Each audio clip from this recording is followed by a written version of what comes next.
Shalom, Bapak Ibu Saudara yang terkasih. Pada hari yang berbahagia ini, mari kita akan memulai ibadah online.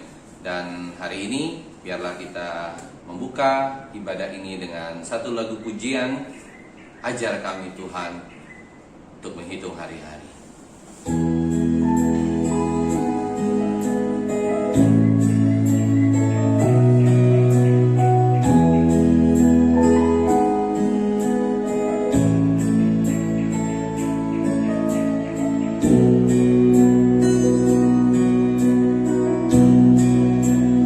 Ajar kami Tuhan menghitung hari-hari, agar kami beroleh hati bijaksana.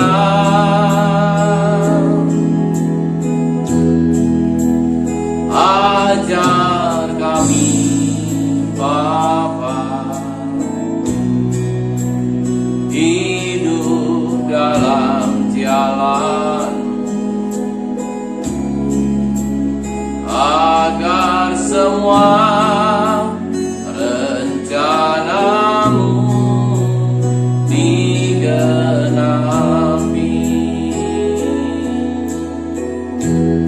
Mulialah namamu Tuhan, dan ajar jalanmu, pimpin kami di setiap waktu. Besar setiamu Tuhan, dan akan karyamu, Yesus kami bersyukur padamu.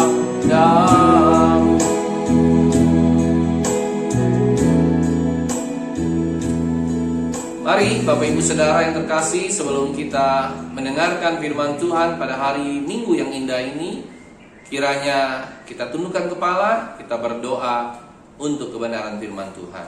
Bapa yang baik, pada hari Minggu yang indah ini Tuhan, kami kembali ingin mendengarkan sebagian daripada firman Tuhan. Dan kalau hari ini Tuhan izinkan kami bersama-sama menikmati kebaikan Tuhan tentang firman Tuhan ini, maka hari ini Tuhan berikan urapan-Mu yang baru kepada hamba-Mu, sehingga urapan kuasa Roh Kudus yang boleh mengalir lewat mulut lidah bibir hamba-Mu, sehingga perkataan yang keluar dari hamba-Mu bukan perkataan hamba-Mu lagi, tetapi perkataan Yesus Kristus saja yang boleh nampak dan beracara. Terima kasih Bapa yang baik, berfirmanlah, kami akan duduk diam mendengarkan firman-Mu seperti telinga seorang murid dan hati seorang hamba. Haleluya. Amin. Shalom Bapak Ibu Saudara yang terkasih. Hari ini kembali setelah kita menaikkan pujian, doa, tibalah saatnya kita sebentar akan mendengar firman Tuhan. Mari Bapak Ibu Saudara, kita akan ambil pada awal tahun baru ini. Sebelumnya selamat tahun baru, Happy New Year pada seluruh jemaat yang terkasih, sehingga kita bisa melewati tahun ini, menghitung hari-hari dari tahun ini dengan tegar dan tidak tergoyahkan. Judul tema khotbah pada hari ini adalah hidup yang tegar dan tidak tergoyahkan.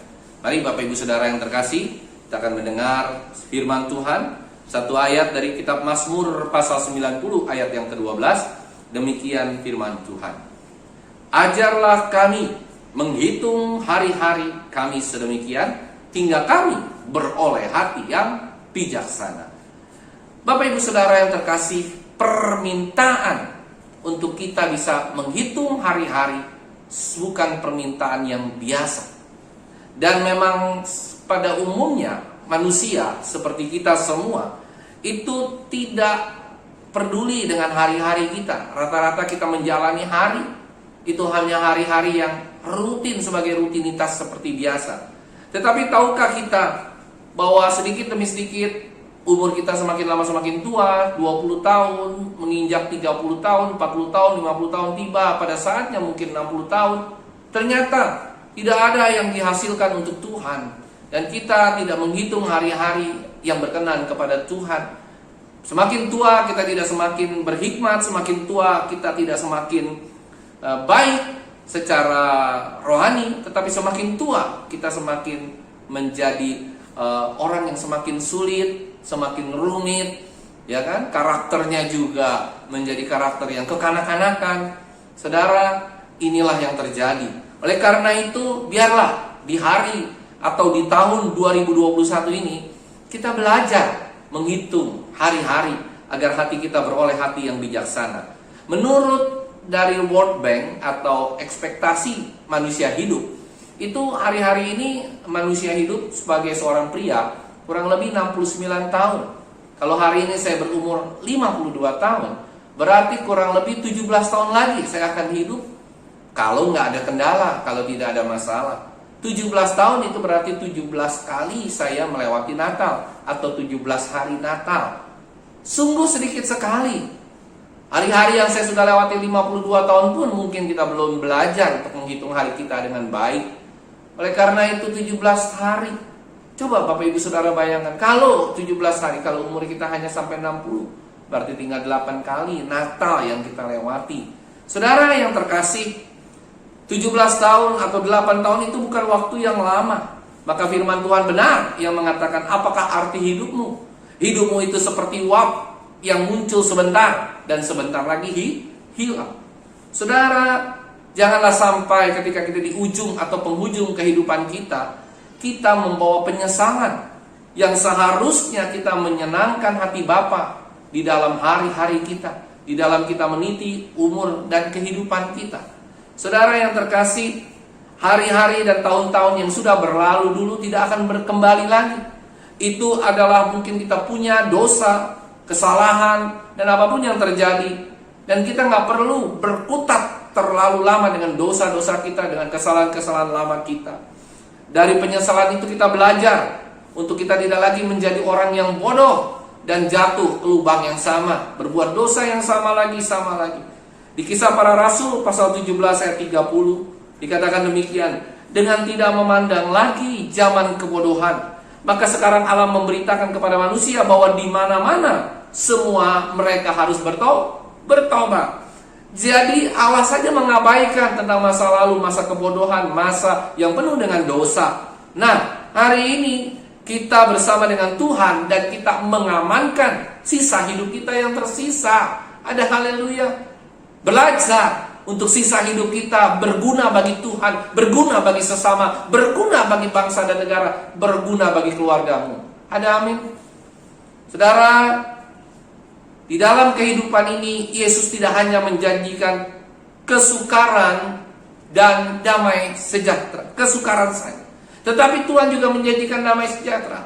Tapi jangan dibalik, seringkali ada orang-orang atau pengajar-pengajar teologi kemakmuran bahwa semua ini harus sejahtera, harus damai. Dia tidak pernah menyentuh bahwa manusia itu pasti akan ada kesukaran, karena Tuhan sudah menjanjikan kesukaran. Di tahun kita memasuki tahun 2021 ini dengan keadaan yang tidak menentu. Seluruh dunia mengalami pandemi COVID-19. Saudara bisa bayangkan, tetapi pandemi ini bukan the big one. Jadi menurut WHO pandemi ini hanya dibangun hanya untuk membangunkan iman dan semangat kita. Ini belum untuk untuk hal yang sangat-sangat mengkhawatirkan, walaupun setiap manusia sudah sangat khawatir dengan virus COVID ini. Saudara bisa bayangkan dan pernah mendengar virus Ebola yang tingkat kematiannya di Afrika itu 90% setiap manusia yang kena mati. Jadi dari 10 orang, 9 orang mati. Saudara yang terkasih, ternyata nanti mungkin ada mutasi gen daripada virus COVID-19 ini menjadi di tahun 2021. Mungkin dia penyebarannya cepat. Kalau Ebola kan penyebarannya agak lama. Ini penyebarannya cepat, mematikan. Mungkin kita bisa sebut sebagai virus COVID-21. Kita doa terus agar itu tidak terjadi. Saudara, tapi kalau itu sampai terjadi dalam kehidupan kita, Yesus berkata kepada murid-muridnya dalam Injil Yohanes pasal 16 ayat 33, semuanya itu kukatakan kepadamu supaya kamu beroleh damai sejahtera dalam kamu. Dalam dunia kamu menderita penganiayaan, tetapi kuatkanlah hatimu, aku telah mengalahkan dunia. Di dalam dunia ini pasti kita akan mengalami kesusahan, penderitaan, penganiayaan. Tetapi Tuhan katakan tadi ada janji Tuhan yang luar biasa, yaitu kita bukan tidak mengalami kesusahan. Tuhan tidak pernah berjanji bahwa kita tidak pernah mengalami kesusahan, tidak pernah mengalami kesukaran, tidak pernah mengalami penganiayaan. Tapi Tuhan berjanji, ketika kita mengalami itu, maka Tuhan tetap akan menurunkan damai sejahtera dan sukacita daripada Allah. Yang percaya katakan amin. Di dalam aku engkau beroleh damai sejahtera. Ilustrasi yang cocok atau yang sinergi dengan ini seperti ini, Bapak Ibu Saudara yang terkasih. Saudara, mungkin Bapak Ibu Saudara tahu kapal selam. Ya, saudara tahu juga kapal luar angkasa. Kalau kita naik kapal selam, berarti kita masuk di dalam kapal selam. Tetap ada oksigen sehingga kita punya atmosfer bumi. Begitu juga ketika masuk kapal luar angkasa, kita juga pasti akan dilengkapi dengan oksigen. Berarti ada atmosfer bumi. Nah, waktu kita turun ke bawah laut, kurang lebih 100 sampai 1000 meter, 2000 meter mungkin dengan kapal selam, kita tidak merasa apa-apa karena kita punya oksigen yang cukup, kita punya atmosfer yang cukup, atmosfer bumi yang cukup. Saudara bisa bayangkan, kalau kita nggak pakai apa-apa dan kita terjun ke bawah laut, maka apa yang akan terjadi? Kita akan pecah, gendang telinga kita akan pecah, kita akan berdarah, kita akan mati. Saudara, begitu juga dengan pesawat luar angkasa. Kalau kita coba-coba keluar angkasa tanpa oksigen, sebentar saja tubuh kita sudah hancur dan mati. Apa artinya? Di dalam aku. Kalau kita ada di dalam kapal selam, maka tetap akan ada atmosfer bumi, tetap akan ada oksigen. Kalau kita ada di kapal luar angkasa, di pesawat luar angkasa, maka apa yang terjadi? Kita tetap memiliki oksigen, tetap memiliki atmosfer bumi.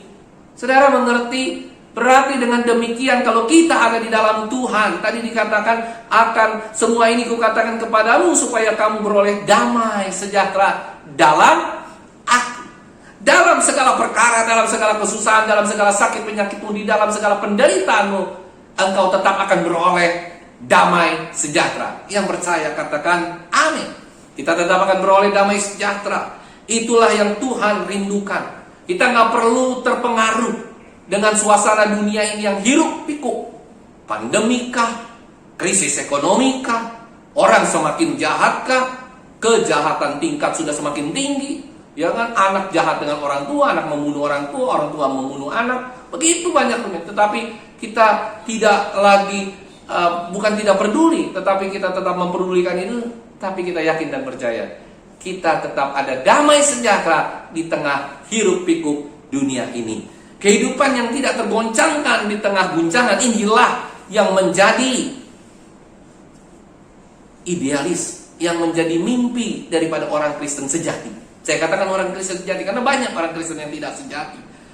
Coba kita baca kitab Ibrani pasal 12 ayat 26 sampai 29. Waktu itu suaranya menggoncangkan bumi, tetapi sekarang ia memberikan janji. Satu kali lagi aku akan mengguncangkan bukan hanya bumi saja, melainkan langit juga. Langit itu dalam bahasa aslinya adalah sorga. Jadi Yesus itu tidak hanya mengguncangkan bumi, tetapi juga mengguncangkan surga. Ayat 27 ungkapan satu kali lagi menunjuk kepada perubahan pada apa yang dapat digoncangkan. Karena ia dijadikan supaya tinggal tetap apa yang tidak tergoncangkan. Jadi karena kita menerima kerajaan yang tidak tergoncangkan, marilah kita mengucap syukur dan beribadah kepada Allah menurut cara yang berkenan kepadanya dengan hormat dan takut. Sebab Allah kita adalah api yang menghanguskan. Dulu suara Allah pernah menggoncangkan bumi, air bah, menggoncangkan bumi dengan membakar bumi. Sodom dan Gomora, menggoncangkan bumi ketika Kristus Yesus lahir di kota Bethlehem. Kita nggak dapat membayangkan goncangan yang kedua ini. Goncangan yang kedua ini hanya dapat kita bayangkan seperti di kitab Wahyu. Goncangan kedua ini benar-benar goncangan yang membuat mungkin setiap orang percaya juga tergoncang, tetapi tidak roboh. Yang percaya katakan amin. Kalau saudara lihat pohon ditiup dengan angin, kalau dia akarnya kuat ke bawah, akarnya sangat dalam ke bawah, maka dia memang bisa tergoncang. Dahannya bergerak-gerak, rantingnya tergerak-gerak, mungkin juga batangnya tergerak-gerak, tapi tidak pernah roboh. Yang percaya katakan amin. Semua manusia di dunia ini, pasti termasuk saya, bisa tergoncang tapi tidak roboh, bisa tergoyang tapi tidak roboh. Tiap hari dalam peristiwa hidup kita, pasti kita bisa takut, bisa khawatir, bisa cemas. Tetapi jangan sampai kecemasan, ketakutan, kekhawatiran itu membuat iman dan percaya kita rontok kepada Kristus. Ada amin? Jangan sampai kita, kalau saudara lihat tadi, perhatikan, bisa tergoyang-goyang ya, tapi tidak akan pernah roboh. Kalau saudara perhatikan itu, maka kita menjadi orang-orang Kristen yang tetap kuat. Kita berpijak teguh di dalam kerajaan Allah. Karena kerajaan Allah itu adalah kerajaan yang tidak tergoncangkan. Coba kita lihat nanti dengan perjalanan hidup kita 365 hari ke depan. Wah, tidak dapat kita bayangkan. Saya mencoba dan sudah saya lakukan.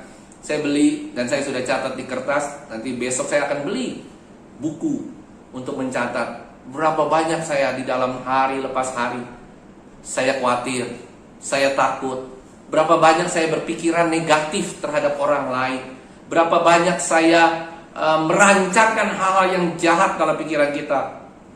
Kalau saudara lihat, mungkin saya sebagai pendeta kelihatan baik-baik, tetapi dalam pikiran manusia bisa saja merancangkan segala sesuatu yang jahat. Bisa saja kita berpikir negatif terhadap seseorang. Saudara yang terkasih, itulah yang harusnya kita lakukan. Dan apakah mungkin selama 365 hari ke depan kita tidak takut, tidak khawatir, kita tidak? Mungkin. Itu hal yang mungkin. Tetapi saudara, kita harusnya, kalau kita benar-benar tertanam di dalam Kristus, maka kita berserah kepada Tuhan, dan segala kekhawatiran itu akan hilang. Ini berarti setiap firman dan firman-Nya, perintahnya disertai kekuatan kita untuk melakukannya. Saudara terkasih, jangan takut pada kabar buruk, jangan takut pada situasi dan kondisi yang buruk sekalipun. Kitab Pemazmur pasal 112 ayat 6-7 dikatakan, sebab ia tidak akan goyah untuk selama-lamanya, orang benar itu akan diingat selama-lamanya.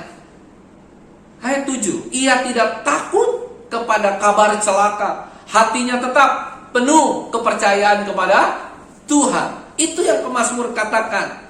Jadi kalau kita mendengar ada kabar buruk, mendengar ada situasi dan kondisi, mendengar mungkin ada anak kita sakit masuk rumah sakit, mungkin kita khawatir, mungkin kita takut, tetapi kalau kita percaya, kuncinya hanya kalau kita percaya kepada Tuhan, kabar baik seperti kabar Natal kemarin yang kita peringati.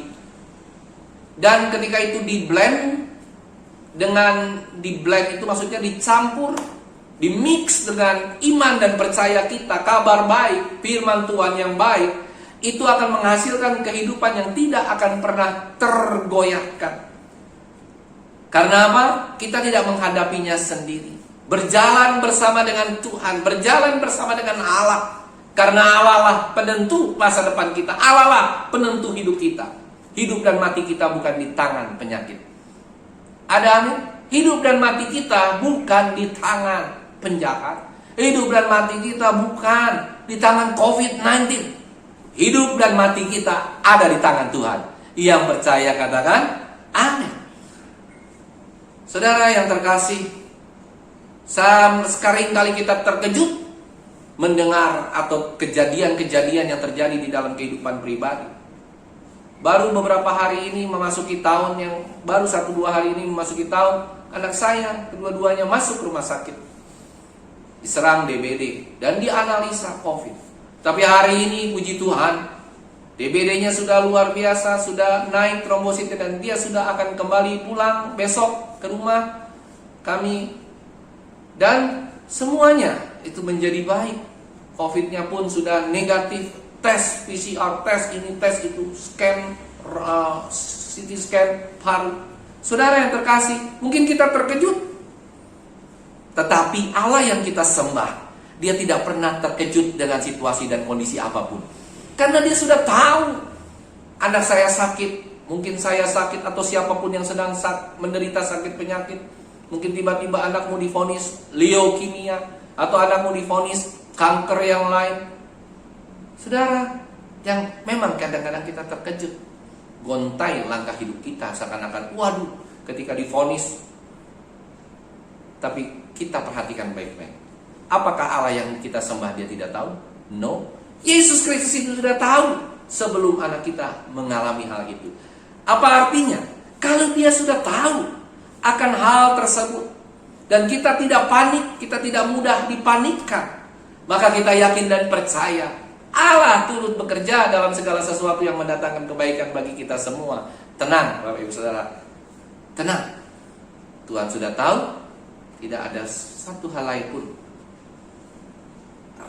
rambutmu jatuh tanpa Allah mengetahui. Saudara yang terkasih, Bapa akan melatih iman kita menjadi iman yang kuat. Ujian, tekanan, cobaan tujuannya adalah membuat kita menjadi kuat. Allah ingin menginginkan agar kita menjadi anak-anak yang kuat, bukan anak-anak yang gendut. Ada haleluya. Tuhan mau kita bukan hanya makan secara jasmani sehingga kita menjadi gendut, tapi kita juga harus berlatih olahraga, gym, main sepeda, jogging, dan yang lainnya. Saya walaupun udah umur 52 ini, jogging masih kuat menandingi anak-anak umur 18-20 tahun. Ada haleluya. Masih sanggup bersepeda 10 km sampai 20 km. Karena saya mau sehat, karena saya bukan hanya mau gendut, tetapi saya mau sehat dan kuat. Saudara, untuk kita bisa sehat dan kuat, kita tidak hanya makan saja. Demikian juga dengan rohani kita. Coba saudara perhatikan, kalau kita hanya makan rohani, dengar firman Tuhan di YouTube, dengar firman Tuhan seperti ini, pengajaran-pengajaran kami yang mengarah kepada Kristus, salib Kristus, sangkal diri, pikul salib. Kita sudah belajar tentang salib berapa serial, kita sudah belajar tentang dosa, kita sudah belajar tentang sorga, kita sudah belajar tentang hal-hal yang keras. Tapi apakah makanan itu akan memberikan kita kekuatan? No. Makanan itu tidak akan memberikan kita kekuatan.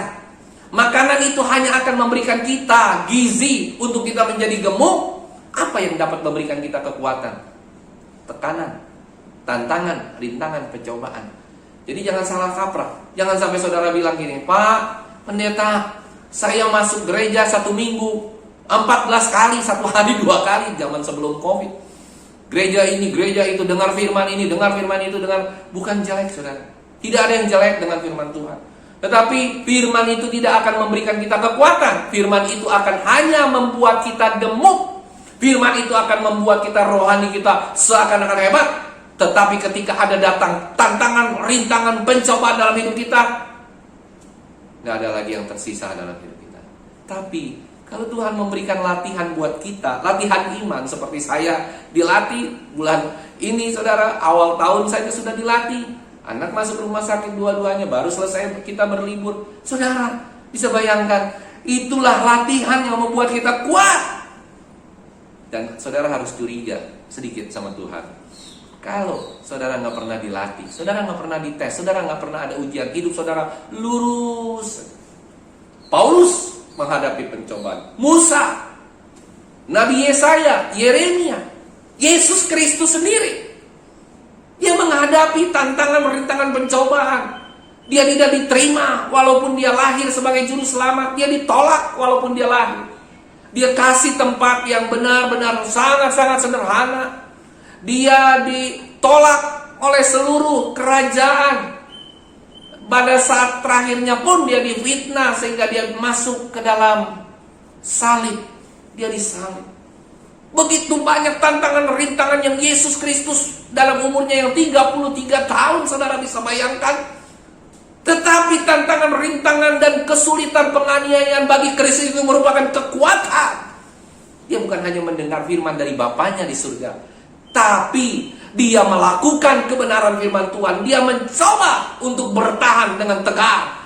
Saudara dan saya yakin dan percaya, kita semua yakin firman Tuhan juga katakan, tidak ada seorang pun yang, kalau kita lihat pencobaan-pencobaan yang kamu alami itu adalah pencobaan-pencobaan biasa. 1 Korintus pasal 10 ayat 13 dikatakan, pencobaan-pencobaan yang kamu alami adalah pencobaan-pencobaan biasa yang tidak melebihi kekuatan manusia. Sebab Allah setia, dan karena itu Ia tidak akan membiarkan kamu dicobai melampaui kekuatanmu. Pada waktu kamu dicobai, Ia akan memberikan kepadamu jalan keluar, sehingga kamu dapat menanggungnya.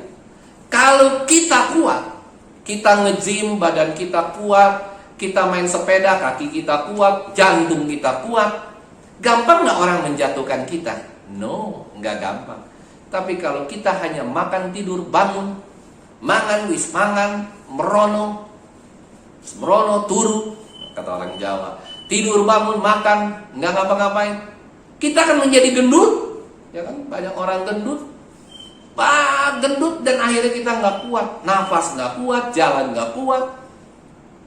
Tuhan mau kita bukan menjadi orang yang gendut secara rohani, tapi kita menjadi orang yang kuat secara rohani. Haleluya! Tuhan mau kita menjadi kuat secara rohani, bukan gendut secara rohani. Saudara yang terkasih, Tuhan tidak akan memberikan kita pencobaan yang melebihi kapasitas kita.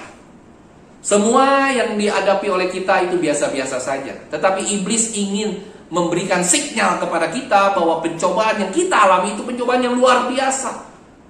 Saya mau tanya, adakah satu pencobaan yang tidak pernah dialami oleh seluruh orang di dunia ini? Tidak ada. Semua rata-rata, saudara misalnya, saudara sakit demam berdarah, anak saudara atau saudara pernah mengalami, teman lain juga pernah. Ada yang sakit kanker paru-paru, kanker lever, kanker payudara, yang lain juga pernah. Jadi itulah yang dinamakan pencobaan biasa. Tapi iblis seringkali memberikan sinyal, seringkali memberikan masukan, seringkali memberikan bisikan bahwa itu adalah pencobaan luar biasa dan tidak ada lagi jalan keluar. Membuat orang frustasi. Dan Tuhan pasti bilang, Dia tidak akan mencobai kita melebihi kemampuan kita. Saudara tahu, kalau kita sekolah SD, maka kita akan ujian dengan ujian SD. Kalau kita sekolah SMP, pasti kita akan diberikan ujian SMP. Kalau kita SMA, kita akan pasti diberikan ujian SMA. Nggak mungkin kita SD diberikan ujian SMA. Oleh karena itu, kalau aja orang dunia tahu memberikan ujian, Bapa di surga juga memberikan kapasitas dan ujian yang sama buat kita. Ujian saya mungkin lain dengan hamba Tuhan yang lain. Ujian saya mungkin lain dengan para jemaat. Bukan berarti ujian saya lebih berat. No, bisa saja ujian saya lebih ringan. Bisa saja ujian Bapak Ibu Saudara lebih berat. Tetapi bisa saja ujian saya lebih berat dari Bapak Ibu Saudara. Yang ingin saya katakan bahwa Bapak terlalu tahu apa yang terjadi dalam hidup kita. Dan saudara, ketika kita diuji pada titik terendah sekalipun, Allah tetap mengasihi kita. Ada amin. Pada waktu kita ujian pencobaan terjadi, seringkali kita itu juga jatuh, saudara. Kita itu juga gak mampu. Kita mungkin juga sering komplain sama Tuhan seperti Ayub. Tuhan, aku sudah melakukan semua bagianku, kenapa engkau memperlakukan ini seperti aku? Walaupun hanya komplain sedikit, hanya gara-gara teman-temannya yang membuat dia hatinya menjadi merana. Tapi pernahkah saudara memikirkan hal ini? Kita tahu bahwa Allah tetap mengasihi kita pada ujian yang seberat apapun. Kita tahu dari pengalaman hidup kita bahwa kita saja, saudara, misalnya kita punya nih, kami di gereja punya para pengerja, mungkin ada banyak yang saya tidak suka juga. Maaf ya, Bapak Ibu Saudara pengerja gereja. Mungkin di antara para karyawan, kita, teman-teman, ada juga yang kita nggak suka.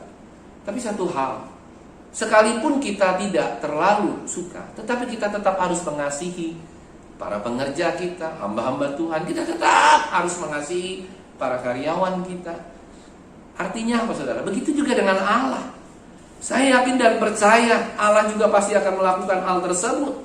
Dan saudara bisa bayangkan, ada satu hal yang ingin saya katakan, bahwa Allah itu mengundang kita ke muka bumi ini. Allah itu mengundang kita untuk sampai ke muka bumi ini. Itu bukan satu perkara yang biasa. Dan ketika dia sedang undang kita, dia sudah persiapkan segala sesuatu bagi kehidupan kita. Ada amin. Dia undang kita seperti seorang presiden mengundang kita, memberikan undangan. Pasti Pak Presiden itu akan memberikan seluruh. Apakah akan kita dikawal sampai ke istana, atau kalau tidak dikawal, kita terjadi sesuatu di jalanan, mereka pasti pengawalnya telepon, sudah sampai di mana Pak? Saudara yang terkasih, sampai di istana pun kita akan diberikan makanan yang enak, makanan yang luar biasa sampai kenyang. Pulang pun mungkin akan diantar, dikawal. Begitu juga dengan Allah yang kita sembah. Kalau Tuhan sudah mengundang kita untuk masuk ke dalam dunia ini, saudara, dia mengundang kita, dia mengundang Bapak Ibu Saudara. Artinya jangan pernah takut dan khawatir, karena tantangan, rintangan, pencobaan seberat apapun, Tuhan pasti akan turun tangan untuk menolong engkau. Tetapi hati-hati, bukan akan membuat engkau dari miskin menjadi kaya, bukan akan membuat engkau dari sakit menjadi sembuh, tetapi Tuhan akan ada di dalam engkau, dan engkau akan ada di dalam Tuhan. Dalam tantangan, rintangan, pencobaan seberat apapun, Tuhan pasti memberikan damai sejahtera di dalam kehidupan kita. Semua boleh terjadi, tapi Tuhan tetap memberikan damai sejahtera dalam hidup kita. Haleluya Bapak Ibu Saudara. Berkaitan dengan damai sejahtera yang tadi saya bicarakan, Tuhan tahu bahwa sekalipun kita jatuh tadi, sekalipun kita ada tantangan-rintangan yang berat, tapi dia pasti akan menerima kita kembali seperti seorang bapa yang sayang dengan anaknya. Dia begitu merangkul kita ketika kita kembali dari jalan yang sesat, ketika kita kembali dari dosa, diampuni dosa-dosa kita dan kita menjadi baru. Saudara, kita bisa menarik pelajaran dari kegagalan Petrus. Coba kita baca Lukas pasal 22 ayat 31 sampai 32. Lukas pasal 22 ayat 31 sampai 32. Simon, Simon, lihat, iblis telah menuntut untuk menampi kamu seperti gandum. Jadi ini Simon seakan-akan dikejar sama iblis. Saudara, ayat 32, tetapi aku telah berdoa untuk engkau, puji Tuhan, supaya imanmu jangan gugur, tuh, seperti yang tadi saya katakan. Dan engkau, jikalau engkau sudah insaf, atau jikalau engkau sudah tobat, kuatkanlah saudara-saudaramu. Petrus ditampi iblis seperti gandum, diguncang habis-habisan dengan cara yang paling kejam. Namun iblis tidak melakukannya dengan kekerasan. Cukup dengan sebuah pernyataan dari seorang pelayan perempuan.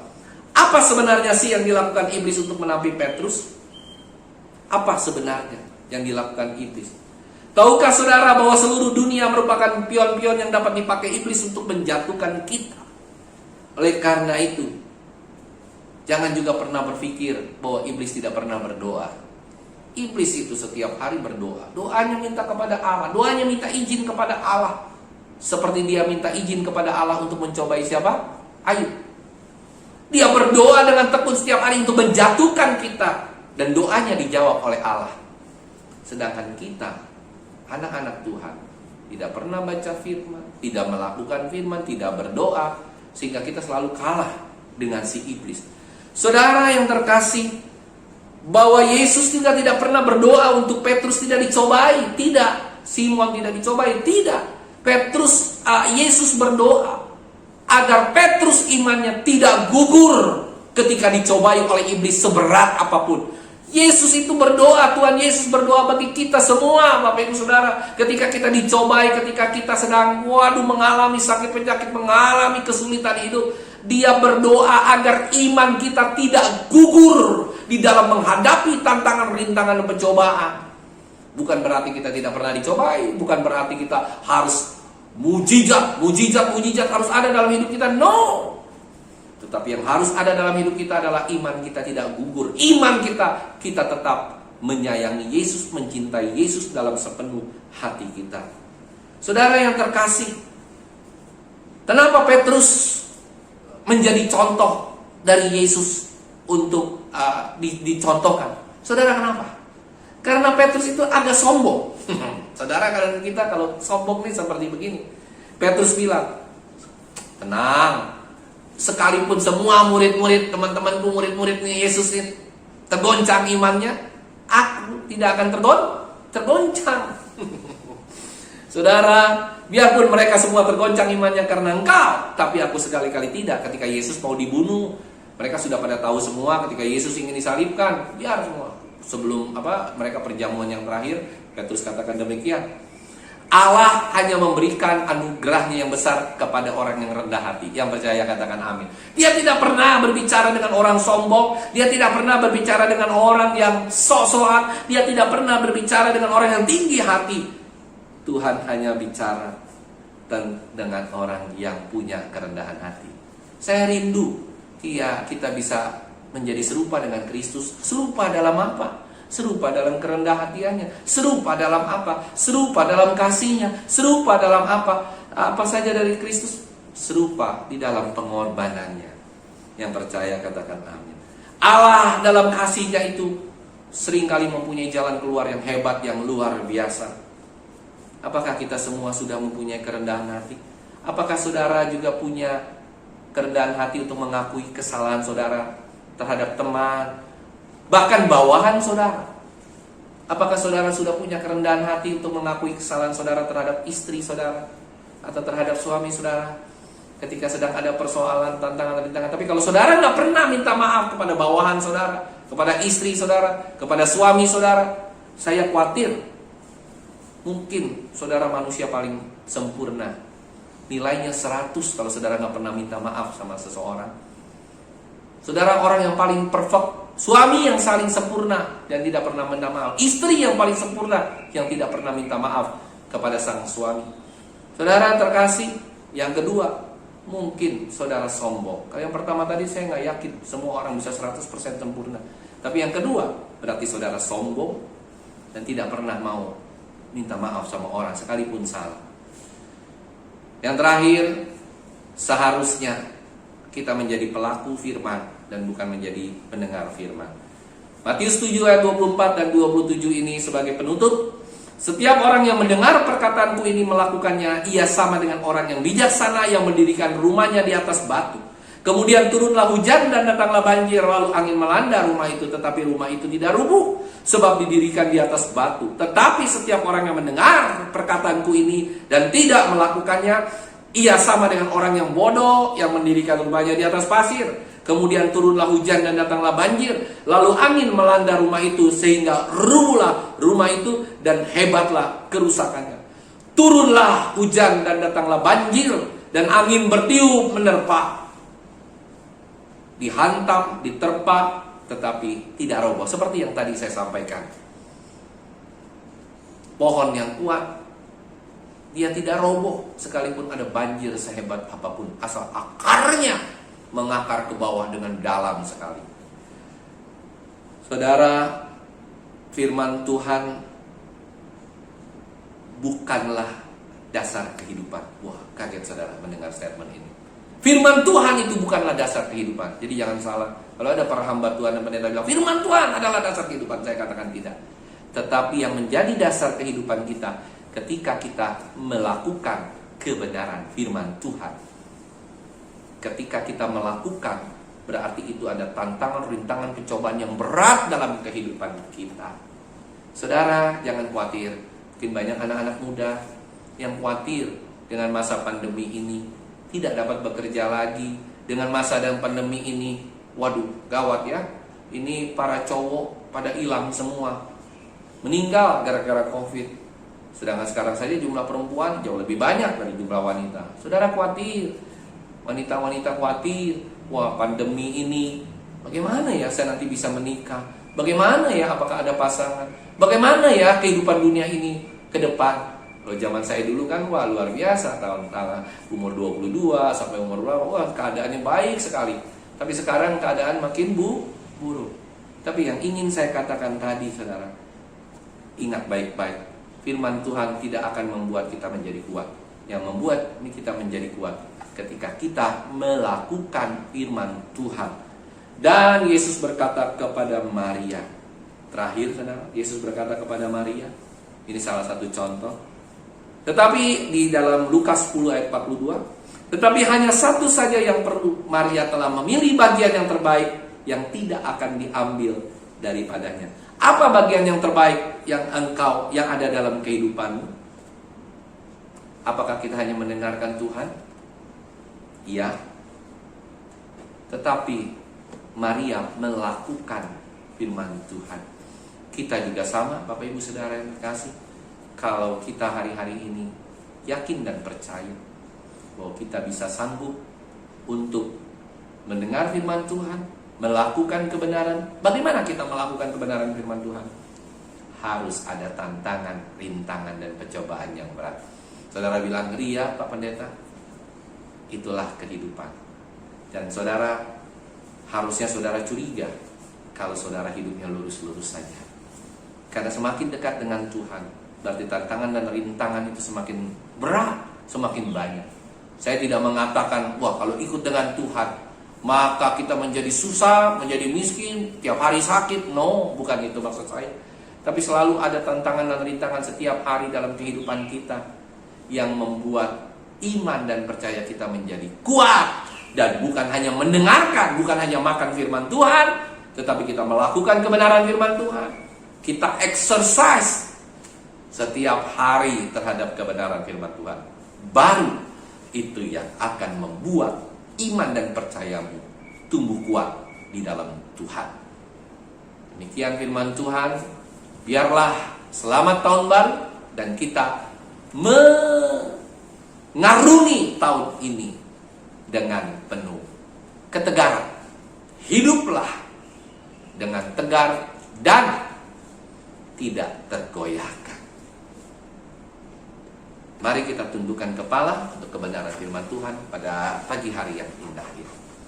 Terima kasih Bapa yang baik buat segala kebaikan Tuhan yang telah menguatkan kembali iman dan percaya kami lewat kebenaran firman Tuhan. Tetapi kami rindu Tuhan untuk seluruh jemaat yang mendengar siaran online ini, agar mereka tidak hanya menjadi pendengar-pendengar firman, tetapi mereka menjadi pelaku-pelaku firman. Mereka diberikan tantangan rintangan yang berat sekalipun, mereka iman dan percayanya, otot rohaninya Tuhan menjadi otot rohani yang kuat, yang siap menghadapi tantangan rintangan berikutnya.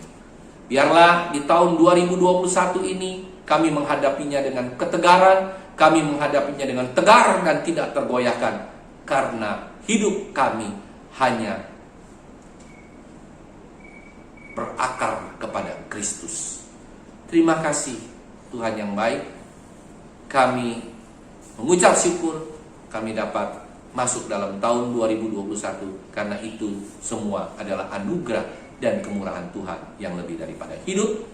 Hanya di dalam nama Tuhan Yesus Kristus kami sudah berdoa dan mengucap syukur. Amin. Bapak Ibu Saudara yang terkasih, kita sudah sampai di ujung daripada ibadah ini, dan kita akan mengakhiri ibadah ini dengan mengangkat satu pujian, dan setelah itu kita berdoa dengan doa berkat.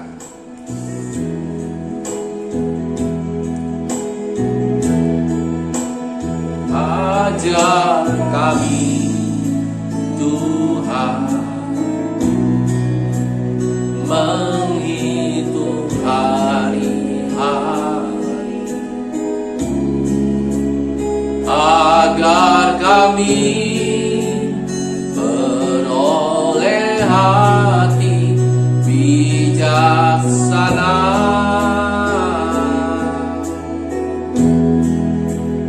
Ajar kami Bapa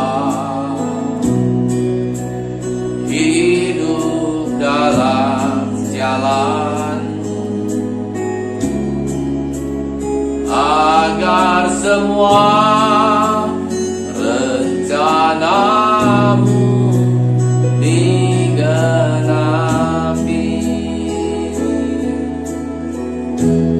Mulialah nama-Mu Tuhan.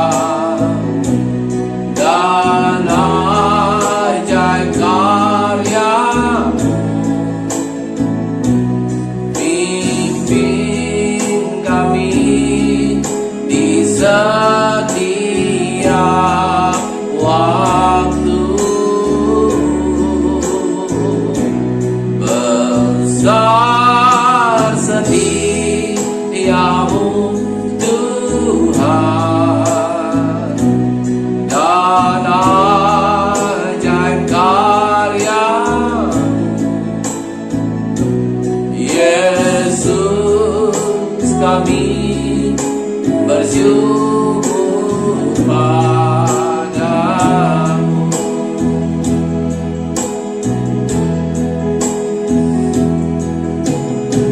Kalau kita pada hari-hari ini masih diizinkan Tuhan untuk hidup, itu adalah anugerah terbesar buat kita. Mari Bapak Ibu Saudara, jangan sampai kita tidak menghitung hari-hari kita ke depan, khususnya pada tahun 2021 ini ke depan. Mari Saudara, kita semakin mendekatkan diri kepada Tuhan, agar apapun yang kita lakukan untuk Tuhan. Dan nama-Mu Tuhan, dan ajaib karya-Mu, pimpin kami di setiap waktu. Besar setiamu Tuhan, dan agung karya-Mu, Yesus, kami bersyukur padamu. Yesus, kami bersyukur padamu. Yesus, kami bersyukur padamu.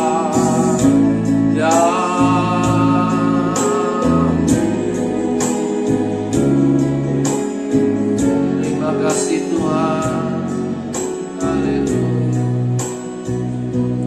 Terima kasih Bapa yang baik buat ibadah yang telah berlangsung dari awal, pertengahan hingga akhir, dan berkat Tuhan sudah mengalir dalam kehidupan kami, berkat-berkat ilahi. Bapa yang baik, biarlah Tuhan pada hari ini kami berdoa khusus kepada seluruh jemaat-Mu, jemaat GBI Aberta Ministry. Kiranya Tuhan terus memberikan kekuatan yang selalu baru. Mereka hidup dengan penuh dengan ketegaran dan tidak tergoyahkan. Mereka belajar menghitung hari, karena itu bukan perkara yang mudah. Tetapi ketika mereka berjalan bersama dengan Tuhan, mereka tahu hari-hari yang dilewati berjalan bersama dengan Tuhan adalah hari-hari yang terbaik dalam kehidupan mereka. Dan di sisa hidup kami Tuhan, biarlah seluruh juga umat-Mu, ya pemeriksa yang mendengar kebenaran firman Tuhan ini, kiranya kami dapat terus Tuhan hidup di dalam Tuhan.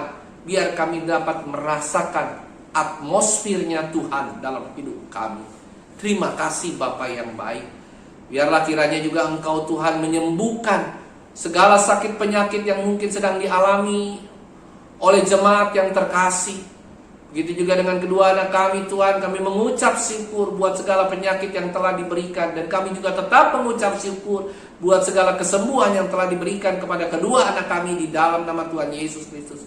Kiranya juga seluruh jemaat-Mu Tuhan mengalami hal yang sama. Mereka mengandalkan Tuhan, bukan mengandalkan dokter dan rumah sakit di atas segala-galanya.